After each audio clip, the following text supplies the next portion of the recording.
Neymar had enough talent to be the GOAT. Neymar didn't lack the ability to become one of the greatest players ever. At his best, he had almost everything: elite dribbling, creativity, finishing, passing, and personality. His numbers were also far better than people remember.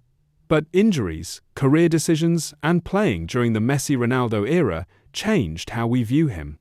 Moving to PSG gave him money and individual status, but it removed him from football's biggest weekly spotlight.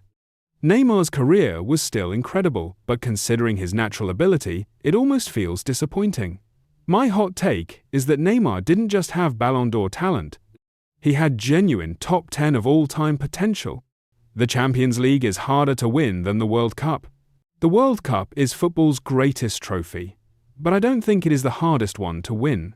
In the Champions League, you face elite opposition repeatedly across an entire season. There are two-legged knockout rounds, tactical preparation, and very few easy matches. A World Cup can be won in 7 games, and one favorable bracket can completely change a team's path. Of course, international teams have less preparation time, and players may only get 3 or 4 opportunities in their careers. That makes the World Cup more precious, but not necessarily more difficult. Greater importance and greater difficulty are not automatically the same thing. The Premier League is not always the best league. The Premier League is the richest, fastest, and best marketed competition in football. But fans often treat those things as proof that it is automatically the best league every season. English clubs can spend more than almost everyone else, yet teams from Spain and Italy regularly expose them tactically in Europe.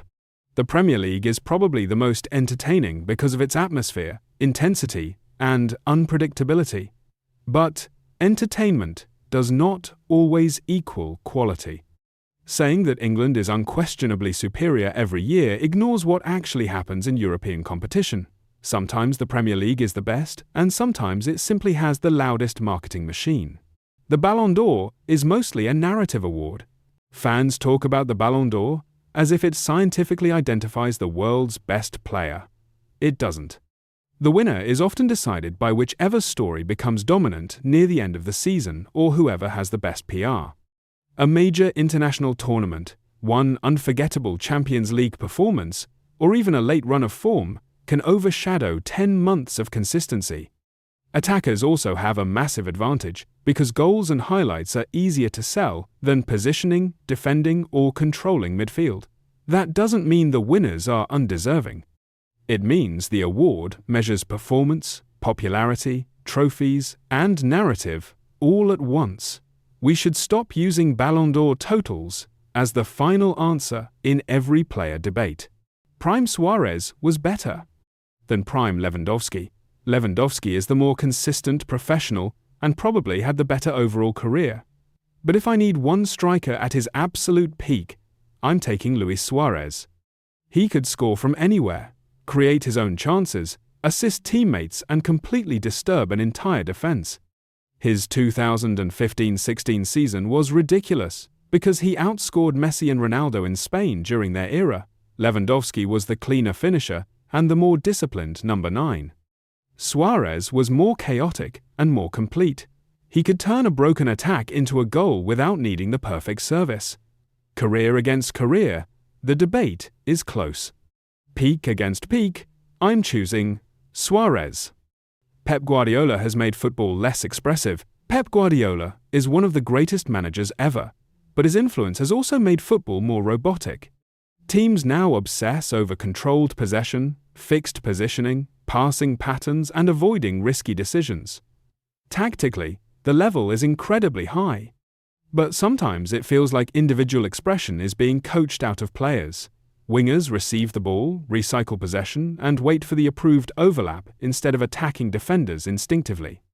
The problem isn't Pep his teams play brilliant football. The problem is everyone copying him without having his players or understanding his ideas.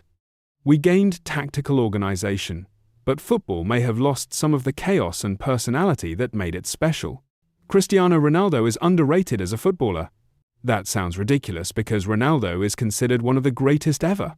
But many people now describe him as if he was only a goal scorer. Younger fans mostly remember the late career version who stayed near the penalty area. Prime Ronaldo was an explosive winger who could dribble, create, cross, shoot from distance, and destroy defenders in transition. He adapted his game because injuries and age reduced his mobility, not because he lacked technical ability. Messi was the better natural playmaker, but that doesn't make Ronaldo technically ordinary. Scoring became his greatest weapon, so people forgot everything else. Ronaldo, the complete attacker, is actually becoming underrated. Defenders and goalkeepers are judged unfairly. Football debates are completely biased toward attacking players. If a striker scores the winning goal, he becomes the hero. If a defender plays perfectly for 89 minutes and makes one mistake, that mistake defines his performance. Attackers are allowed to lose the ball repeatedly because one successful moment can erase everything. Defenders and goalkeepers don't get that luxury. That is also why they rarely win the Ballon d'Or. Their greatness is harder to show in a highlight compilation or statistics graphic. Players like Maldini, Beckenbauer, Neuer, and Buffon influenced matches as much as legendary attackers. We need to stop treating goals as the only meaningful contribution.